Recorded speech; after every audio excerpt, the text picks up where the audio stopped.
준영, 인용호 결혼하고서 처음 오셨는데 우리 아까 빠뜨렸네요. 어디 계세요? 일어서시면 우리 박수로 환영합시다. 축복합시다.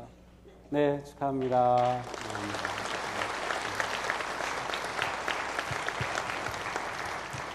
우리 서로 인사하죠. 사랑하고 축복합니다. 사랑합니다. 축복합니다. 사랑합니다. 축복합니다.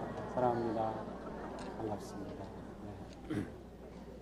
네, 해마다 이쯤이면 우리가 새해를 생각하면서 사역 헌신을 합니다. 예, 올해는 2주 전부터 사역 신청서를 다 이렇게 나눠드리고 이미 많은 분들이 신청을 했는데 아직도 고민하는 분들이 많은 것 같습니다.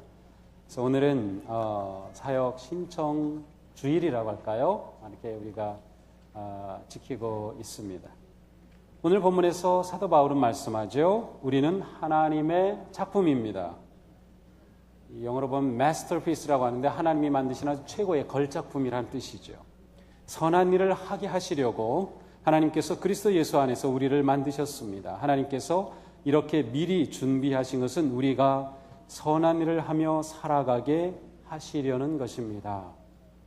자, 이 말씀이 우리에게 주는 매우 중요한 메시지는 우리는 단지 소비적인 존재로 보냄받은 사람이 아니라는 것입니다.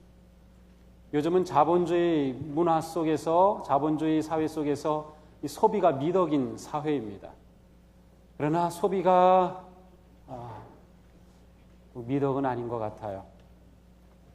이게는 인간의 탐욕이 너무나 들어가 있기 때문에 보면은 절대로 미덕일 수 없습니다. 이런 문화 속에서 우리가 살기 때문에 우리는 우리 인생도 소비적으로 자꾸 생각합니다. 그런데 하나님은 우리에게 소비자로 살지 말고 생산자로 살라고 하십니다. 생산자로 살아라. 그것을 가리켜서 선한 일을 하게 하시려고 우리를 놀라운 걸작품으로 만드셨다는 겁니다. 우리 각 사람은 하나님의 걸작품입니다. 사람의 눈으로 볼 때는 뭐 이런저런 거 다 보이겠지만 하나님은 우리를 걸작품으로 만드셨어요. 그러니까 우리는 지금 걸작품하고 옆에 있는 겁니다. 세계 최고의, 인류 최고의 걸작품이 여기에 다 앉아 있습니다. 우리와 같은 존재입니다. 한번 옆에 분 보세요. 당신은 걸작품입니다. 당신은 걸작품입니다. 당신은 걸작품입니다. 그렇습니다. 그렇습니다. 걸작품입니다. 제가 여기서 보면 얼마나 놀라운 존재인지 모릅니다. 그런데 그 이유가 선한 일을 하게 하시려고 우리를 그렇게 만드셨어요. 선한 일을 하게 하시려고. 그러므로 하나님은 우리에게 선한 일을 기대하고 계신다. 선한 일을 기대하고 계신다. 우리 인생은 얼마나 오래 사느냐가 중요한 것이 아니라 어떻게 사느냐가 중요합니다. 선한 일을 하는 삶을 사는 것이 오래 사는 것보다 더 중요합니다. 자, 하나님께서 우리가 선한 일을 하도록 많은 것들을 주셨습니다. 근데 그 많은 것들을 크게 5가지 영역으로 이렇게 구분해 볼 수가 있습니다. 그 첫 번째는 영적 은사입니다. 이 영적인 은사는 하나님을 믿는 자들에게 주시는 특별한 선물입니다. 하나님을 믿지 않는 사람들에게는 이 영적 은사는 없어요. 믿는 사람에게만 주시는 놀라운 것이 바로 이 영적인 은사입니다. 베드로 사도는 말합니다. 각 사람은 은사를 받은 대로 하나님의 여러 가지 은혜를 맡은 선한 관리인으로서 서로 봉사하십시오. 우리는 하나님의 은사를 받은 자인데 이것을 잘 관리하는 봉사인이 되어야 한다는 것입니다. 여기서 봉사라고 하는 것은 섬김이라고도 번역할 수 있고 이것을 통틀어서 보통 우리는 사역이라고 말합니다. 우리가 하는 일입니다. 교회가 하는 일, 성도가 하는 일, 사역이라고 하죠. 이 영어로는 ministry라고 하는데 우리는 모두가 사역을 위해 부름을 받았고 하나님은 우리가 사역자가 되도록 은사를 주셨다라고 하는 것입니다. 그러니까 우리는 이 은사를 가지고 하나님의 영광을 위해 살아가는 것입니다. 하나님께서 우리에게 주신 이 은사는 놀라운 것입니다. 믿는 자들에게 특별히 주시는 겁니다. 고린도전서 12장, 로마서 12장, 에베소서 4장 등에 보면 놀라운 은사들과 직분들이 나와 있습니다. 방언, 치유, 믿음, 리더십, 봉사, 예언, 사랑, 이와 같은 많은 것들이 있습니다. 은사는 선물입니다. 그래서 우리가 하나님이 주시는 선물을 받고 있는 것이죠. 물론 우리가 은사를 구할 수 있습니다. 하나님 저에게 방언의 은사를 주세요. 하나님 저에게 치유 은사를 주세요. 그러나 주시는 것은 하나님 마음입니다. 놀라운 사실은 우리 모두에게 은사가 반드시 한 가지 이상 있습니다. 실제로 연구한 바에 의하면 2가지 이상은 누구나 다 은사를 가지고 있다는 것입니다. 하나님은 우리에게 아무것도 주지 않으시고 너 선한 일을 해 라고 부르신 것이 아니라 우리가 선한 일을 할 것들을 공급해 주시는 거죠. 영적인 은사. 두 번째로는 능력입니다. 이 능력은 날 때부터 타고난 그러한 것이 있는가 하면 내가 기술을 개발해서 얻은 능력도 있습니다. 어떤 음악의 재능이라든지 스포츠의 재능이라든지 그런 것은 타고나는 것이 많이 있죠. 그러나 또한 우리가 어떤 기술을 배워서 훈련하면 놀라운 능력들을 가질 수 있습니다. 그래서 요리를 잘한다든지 기계를 잘 만진다든지 디자인을 잘한다든지 컴퓨터를 잘 다룬다든지 그러한 모든 것들은 능력이죠. 우리에게 놀라운 능력을 주셨어요. 실제로 사람들이 한 사람 평균 600가지 이상의 능력을 가지고 있습니다. 무슨 능력이 그렇게 많느냐고요? 사실 우리가 능력이라고 생각하지 않는 것들이 다 능력입니다. 똑바로 걸을 수 있는 거 엄청난 능력입니다. 내가 다쳐서 걷지 못하게 됐을 때 걷는다는 게 얼마나 놀라운 일인지 아시나요? 내가 한국말 할 수 있다는 거 이거 엄청난 능력입니다. 동남아에 얼마나 많은 사람들이 청년들이 한국말 배우려고 지금 키를 쓰고 난리를 핍니다. 근데 우리는 한국말 잘하잖아요. 얼마나 놀라운 능력입니다. 우리에게 능력이 굉장히 많아요. 600가지 평균 600가지 이상이라고 하니까 우리는 정말 선한 일을 할 수 있어요. 또한 우리에게는 열망을 주셨습니다. 무엇인가 하고자 하는 마음입니다. 하트를 주신 겁니다. 그래서 어떤 사람은 장애인을 보면 장애인을 다른 사람이 보지 못하는 눈으로 봅니다. 마음이 열려져 있고 함께하고 싶고 돕고 싶고 하는 그런 마음이 있습니다. 어떤 사람은 어린아이만 보면 정신이 없습니다. 너무 사랑스럽고 귀엽고 그 어린아이를 그렇게 가까이 하고 싶은 그러한 사람이 있어요. 근데 어떤 사람은 아이들을 되게 귀찮아하고 싫어합니다. 사람마다 다 마음의 열망이 달라요. 어떤 분들은 어르신들을 잘 모십니다. 사람마다 다 달라요. 하나님은 굉장히 다양한 것을 좋아하십니다. 온 세상을 다양하게 만드셨고 사람을 다양하게 만드셨고 그리고 그 다양함을 가지고 선한 일을 하도록 부르신 거예요. 만약 우리가 다 똑같다면 무슨 재미가 있을까요? 다 똑같다면 그것처럼 재미없는 세상은 없을 겁니다. 하나님은 우리를 다양하게 이렇게 만들어 주셨어요. 네 번째로 하나님은 우리에게 각각 독특한 성격을 주셨습니다. 어떤 사람은 아주 조용합니다. 어떤 사람은 아주 꼼꼼합니다. 어떤 사람은 말을 얼마나 잘하는지 그냥 말하지 않으면 그 사람 입에는 금방 곰팡이가 납니다. 그러니까 이러한 다양한 사람들을 만들었어요. 만약 사람을 다 저처럼 만들었다면 진짜 재미없을 것 같아요. 같이 차를 타고 가도 한마디도 안 하니까 4시간 가도 한마디 안 해도 저는 너무 좋아요. 근데 이 말을 해야 되는 사람은 답답해 죽겠는 거죠. 가끔 이제 신방할 때 어느 집사님, 권사님께 타고 가면 어떻게 목사님은 한마디도 안 하세요. 근데 저는 말할 필요가 없어요. 왜냐하면 대개 옆에 앉아 운전하는 목사님이 막 말을 하거든요. 저는 말할 필요가 없어요. 왜 저까지 말합니까? 가만히 있으면 되는 겁니다. 이렇게 다양하게 만드신 거예요. 다양하게. 그러니까 우리로 하여금 다양한 선한 일을 하도록 불러주신 겁니다. 이게 얼마나 놀라운 일입니까? 다 나 같아야 될까요? 다 누구처럼 돼야 될까요? 그렇지 않아요. 우리 각각 가지고 있는 성향과 성품과 성격과 기질에 따라서 다 다른 것이죠. 저도 어느 모임에 가면 저는 항상 조용히 물러서 있습니다. 그런데 다 그러면은 얼마나 제가 부담이 될까요? 말하는 분들이 나와서 막 말해 주니까 너무나 좋아요.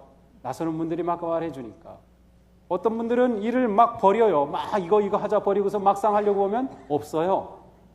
또 저희 가서 일을 막 버리는 사람이 있어요. 그런데 그런 사람이 없으면 일이 시작이 안 돼요.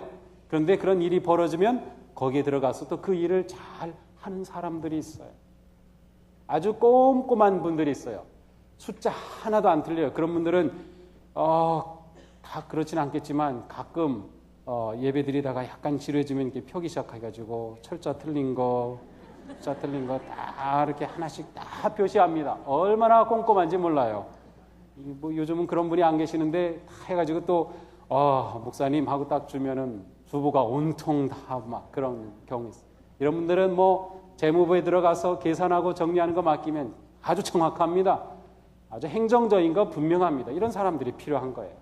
그러니까 우리에게 다양한 것을 주심으로 다양한 일을 하게 하십니다. 5번째로 우리에게 경험을 주셨어요. 불행하게도 대한민국 남자들의 경험은 다 똑같습니다. 군대 경험. 또 하나 더 하라고 그러면 군대에서 축구한 경험. 근데 우리에게 놀라운 경험들. 가정에서, 직장에서, 학교에서 또 내가 상처를 받은 경험, 아픔을 겪은 경험, 내가 질병 가운데 고통을 당한 경험, 그 모든 경험이 선한 일을 하기 위한 도구가 됩니다. 병원에 한 번도 입원해 보지 않은 분들은 입원하는 사람의 마음을 어떻게 이해하겠어요? 암에 걸려보지 않은 사람이 암에 걸린 그 사람의 마음과 그 충격을 어떻게 이해하겠어요? 가끔 그런 거 보이잖아요. 내가 어떤 큰 어려움을 겪고 나서 그와 같은 어려움을 겪는 사람들을 위해 어떠한 자선 단체도 만들고 그런 사업을 하는 것. 그런 새로운 눈이 열리는 것입니다. 새로운 세계가 열려지는 것이죠. 그러니까 나에게 모든 경험은 다른 사람을 섬길 수 있는, 사역할 수 있는 그런 기회가 되는 것. 자, 우리에게 매우 중요한 것이 있는데 하나님은 우리를 사역자로 부르셨고 이 모든 것을 통해 사역하기를 원하신다는 겁니다. 근데 일반적으로 사역자 하면 목사님, 전도사님, 전임으로 일하는 어떤 그러한 분들을 생각을 합니다. 아닙니다. 사역자는 바로 우리 모두입니다. 우리 모두예요. 우리가 쓰는 말 가운데 우리 교회에서는 제가 잘 안 쓰는 단어가 있어요. 평신도라는 단어입니다. 평신도는 필요 없는 말입니다. 교회 안에 성직자와 평신도라고는 구분이 생기면서 평신도는 그냥 조용히 또 성직자들이 하는 목회를 도와줄 그러한 것으로 잘못 오해하고 있어요. 틀린 겁니다. 성도들의 일이 목사를 도와서 교회 일을 하는 게 아닙니다. 틀린 답입니다.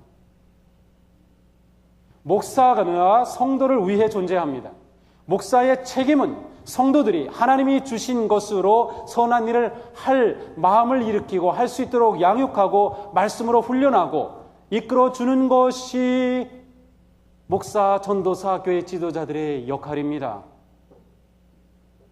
성도들이 사역의 선수입니다.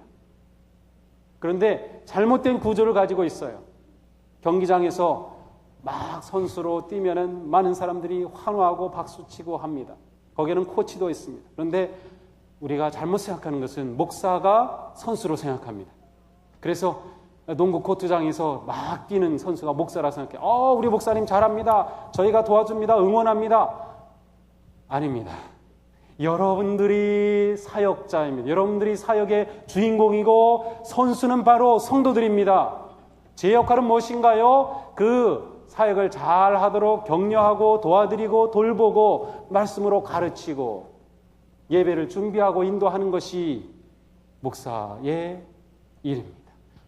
목사에게 무엇을 기대하나요? 목사가 능력이 많아서 모든 걸 다 하기를 기대하시나요? 우리는 헌금하고 목사님 사례비 드리고 목회비 드리니까 목사님 그렇게 일하시면 되는 겁니다. 우리는 책임 끝났습니다인가요? 아닙니다.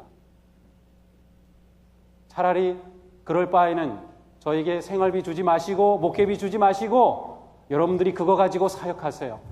그게 제가 할 일입니다.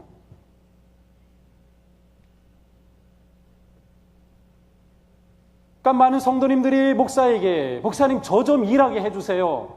저 일하고 싶은데 왜 이렇게 두는 거예요? 저 좀 양육시켜 주세요. 저 좀 가르쳐 주세요. 라고 해야 됩니다.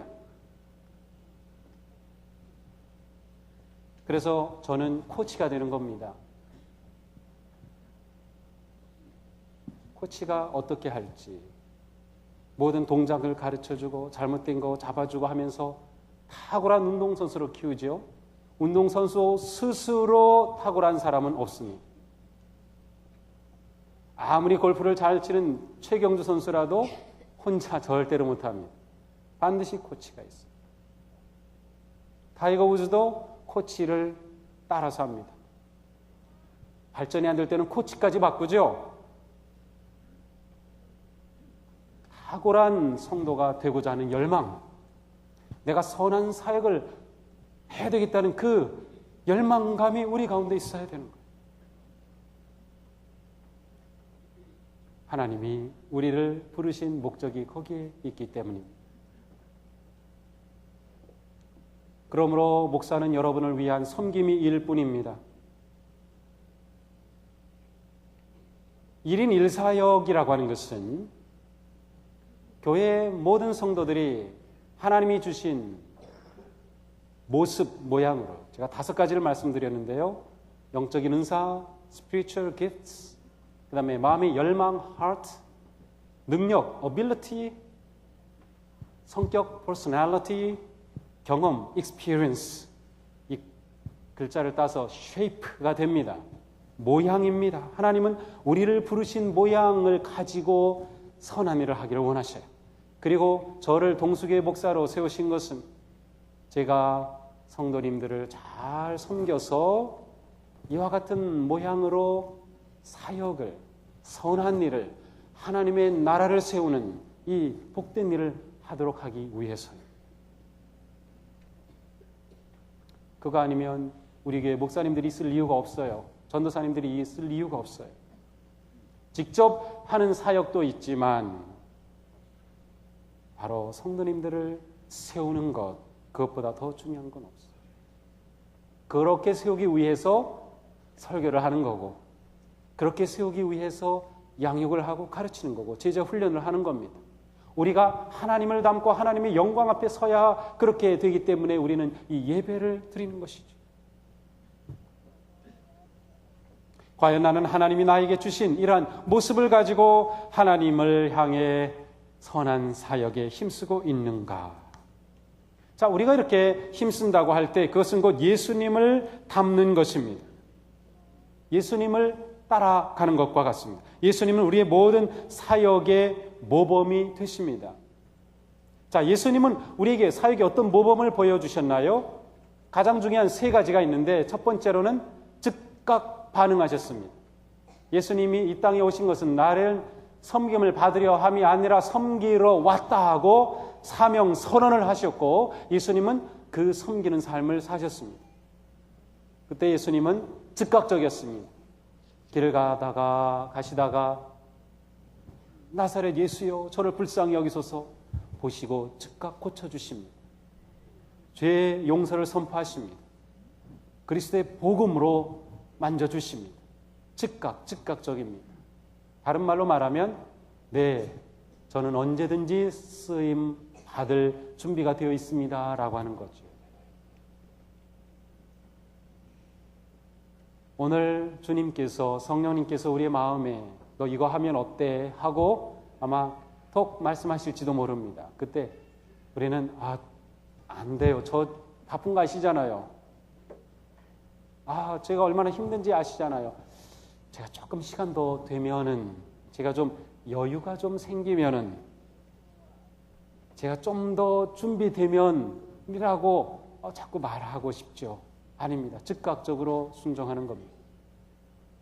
하나님은 우리가 잘하기 때문에 능력이 있어서 그래서 사역자로 세운 것이 아닙니다. 우리가 사역자로 헌신하면 하나님은 우리가 그것을 할 수 있는 능력을 주시는 분이거든요. 그거를 가능케 하시는 분이거든요. 근데 우리는 자꾸 착각합니다. 내가 잘해야 할 수 있는 것만으로 생각해. 아닙니다. 중요한 건 내가 마음의 열정을 가지고 하나님 나를 사역자로 부르셨구나. 그렇다면 나는 순종하겠습니다. 그때 하나님이 우리로 하여금 감당할 능력과 지혜와 또 은사까지도 부어주시는 거예요. 우리가 이 순서를 바로 알아야 돼요.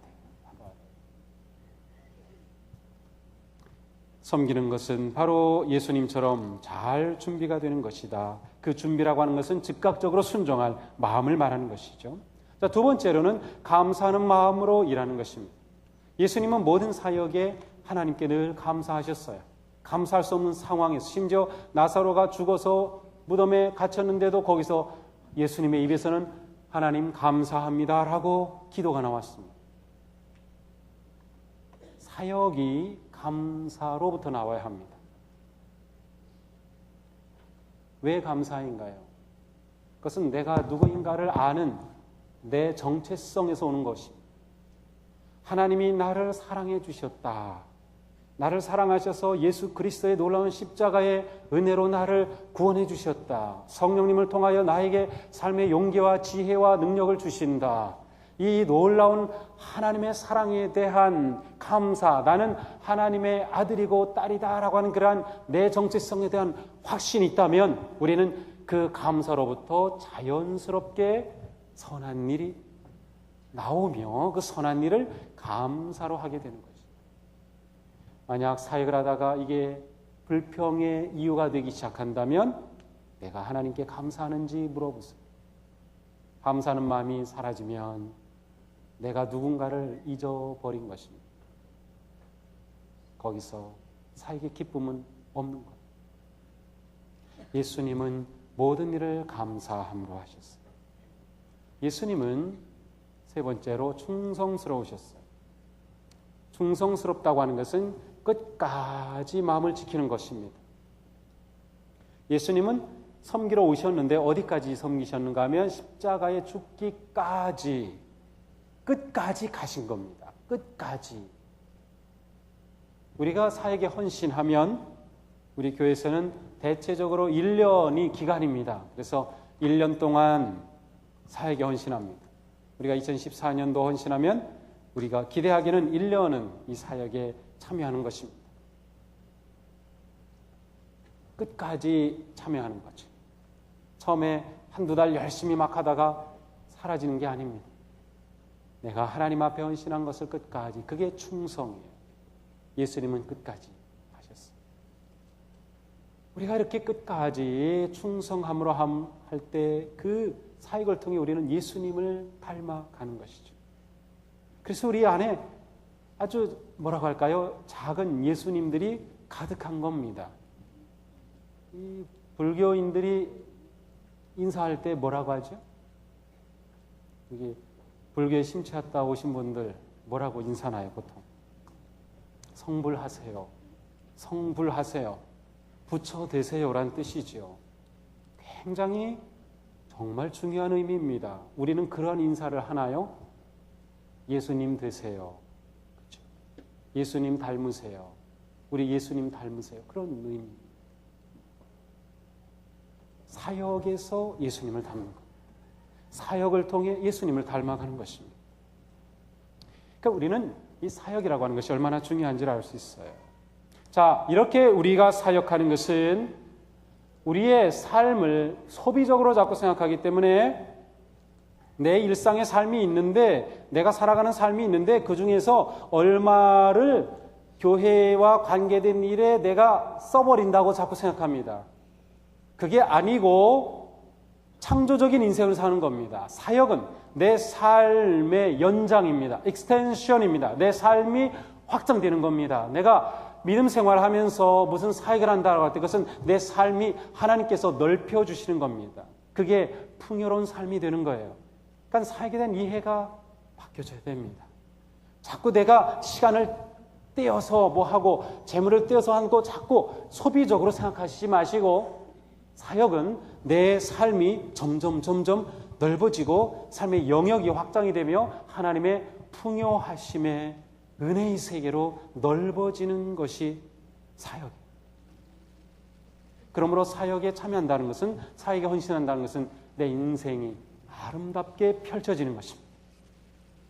그 삶이 사역이 삶이다 라고 말할 수 있어요. 혹시 산부 예배 오시면서 안내해 주시는 분들 이름 아시나요? 모르셨어요? 주차 안내하시는 분들 이름 기억하시나요? 모르시죠? 여러분 자녀 교학교 교사가 누구인지 아시나요? 대체로 모르시죠? 대체로 모릅니다. 우리 안에, 우리 공동체 안에 익명의 사역자가 굉장히 많습니다. 훨씬 많습니다. 그리고 이분들이야말로 우리의 영웅입니다. 익명의 사역자. 이분들이 없으면 우리가 믿음 생활, 예배 생활, 이 생활 자체가 이렇게 막 흔들릴 수밖에 없어요. 예배 드리러 오는데 여기 막 휴지가 떨어져 있고 더러운 게 묻어 있고 그래 보세요. 벌써 이게 마음이 아니죠. 뭐 동숙이는 왜 이렇게 지저분해? 왜 이렇게 더러워? 막 그런 생각만 자꾸 나겠죠. 보이지 않게 깨끗이 준비해 주시는 분들 계세요. 우리의 예배가 은혜롭기 위해 기도하고 계신 분들이 계세요. 지금 중보기도팀에서 내가 오늘 은혜 받았다. 그게 단지 내가 받은 게 아니고 그 기도팀에 간절한 기도가 있다는 거 아시나요? 보이지 않는 익명의 사역자, 얼마나 소중한지 모릅니다. 곳곳에 이러한 숨어있는 사역자가 우리 교회를 건강하게 하고 복되고 아름다운 교회가 되게 하는 것이죠.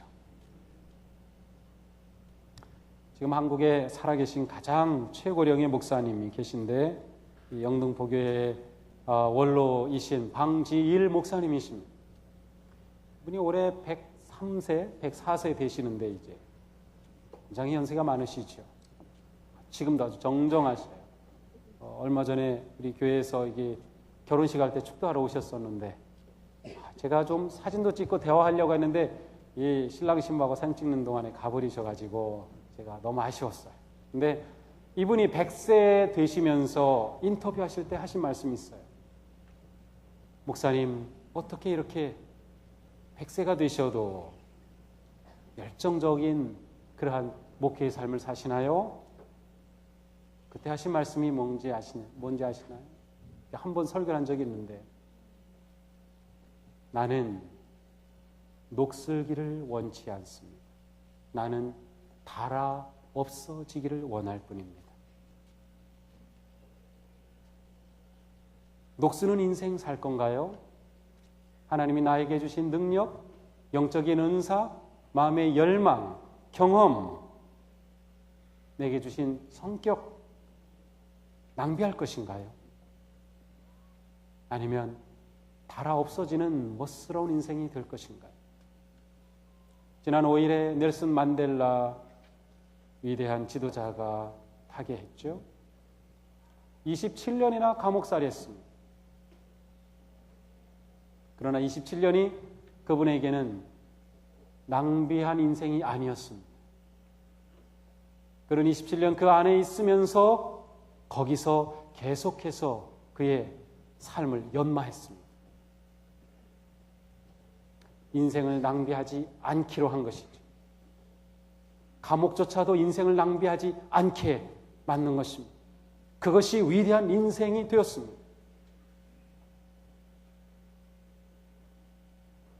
우리는 인생을 낭비할 것인가? 아니면 하나님의 영광을 위하여서 달아 없어질 것인가? 그것은 우리의 선택입니다.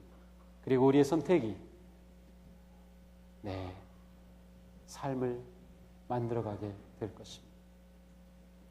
하나님이 우리에게 주신 것 넘치는데 그것 가지고 정말 하나님을 위해, 주님의 영광을 위해 기쁨으로 헌신하는 그런 복된 여러분 되시기를 주님의 이름으로 축복합니다. 기도하겠습니다.